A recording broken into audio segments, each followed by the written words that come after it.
15 August 1947 या ऐतिहासिक दिवशी भारताला मिळालेल्या स्वातंत्र्याचा आनंद साजरा करण्यासाठी आणि आगामी स्वातंत्र्य महोत्सवाच्या औचित्यावर आज अचलपूर परतवाडा जुळ्या शहरामध्ये एक अत्यंत भव्य आणि अभूतपूर्व अशी तिरंगा रॅली काढण्यात आली।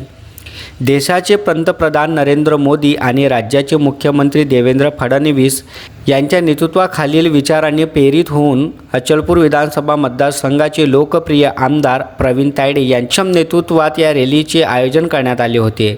या महाकाय तिरंगा यात्रेची सुरुवात ऐतिहासिक अचलपूर शहरातील जगदंबा आखाडा येथून झाली। परतवाडा शहरातील जगस्तंभ चौक येथे दाखल झाली। संपूर्ण रॅलीचा मार्ग हा जय जवान जय किसान, वंदे मातरम आणि भारत माता की जय गगनभेदी घोषणांनी दुमदुमले गेला होता। या तिरंगा रॅलीचे मुख्य आकर्षण म्हणजे त्यात हजारो दुचाकी सवारांचा झालेला सहभाग। दुचाकीवर सवार झालेल्या बहुतांश युवकांच्या हातात सन्मानाने फडकणारा तिरंगा ध्वज होता। या युवकांच्या जोशाने आणि उत्साहाने संपूर्ण परिसरातील देशभावना जागृत केल्या।